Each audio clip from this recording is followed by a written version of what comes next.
Hello everyone, you are watching a snippet of Countdown April 17, 2023. Today is Monday. Bonus story: Gulag grew stronger. About today's sentence to Vladimir Kara-Murza. Look at Dailymotion. And the full version of the program is on the Patreon resource. And thanks to everyone who is becoming our patrons right now. And now about the main thing.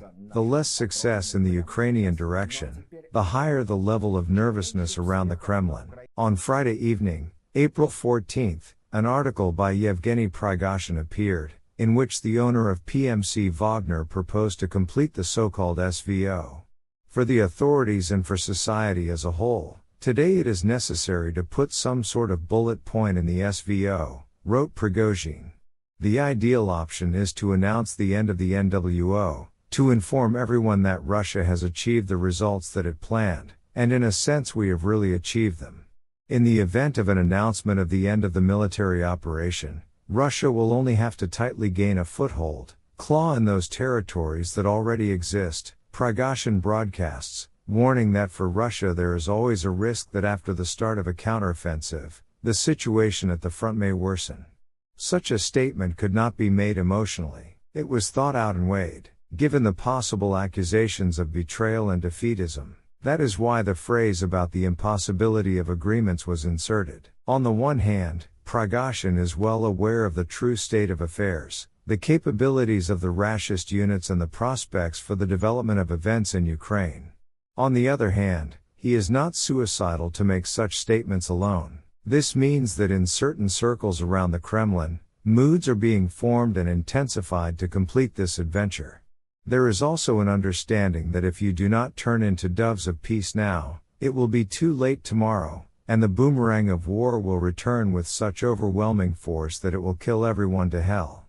Prigozhin is not a fool to sling on the system alone, especially since his convict composition is about to be exterminated in Ukraine soon.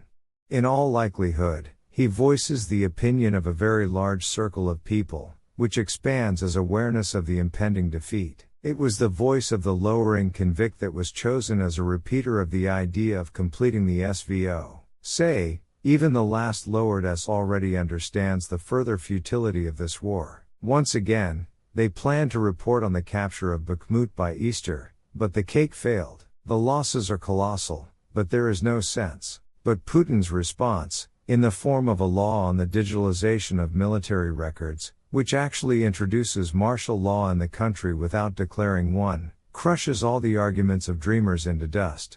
There will be no end to the NWO, and no losses will stop it. He will take all of Ukraine, one way or another. Friday's Pacific ash shaking is yet another sign to the West that the postulate a nuclear power cannot lose is basic and cannot be challenged.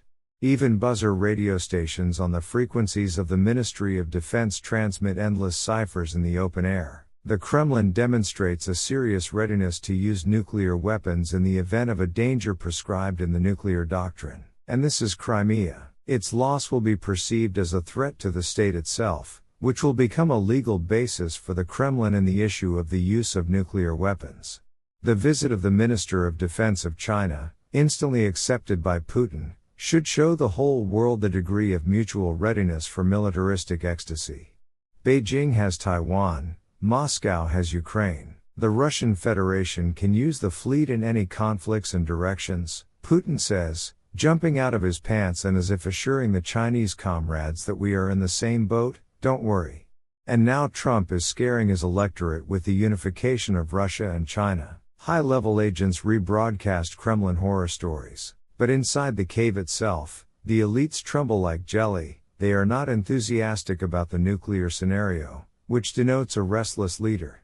Meeting today with Shoigu, Putin demands to shake the nuclear muddy more and more actively. The tasks of developing the fleet, including in the Pacific theater, have not been cancelled or removed, so I ask you to continue this work, of course, to pay attention also to the development and preparation of similar events in other fleets. End of quote.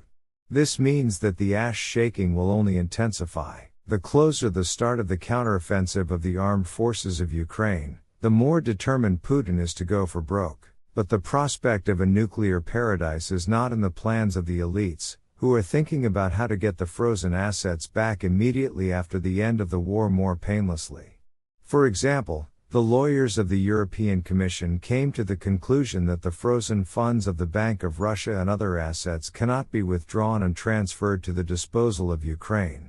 This means that it is time to end the war if the Russian moneybags want to quickly regain what is now beyond their reach. The spiritual and financial factor is a serious argument that can further split Putin's entourage. It's one thing to be a dwarf geopolitician, and quite another to be a holy loot. Either way, Prigozhin's initiative has already run into opposition from agents of influence in Europe. Agent Osechkin promised to publish something shocking about Putin's chef, as if some touches to the portrait of the cannibal can still shock someone. These ugly antics of the special hype fueler once again confirm the assumption that the closer the aggravation in the Ukrainian direction is, the more actively rat paws and tails will fly out from under the Kremlin carpet, as harbingers of the final fight directly in the bunker itself.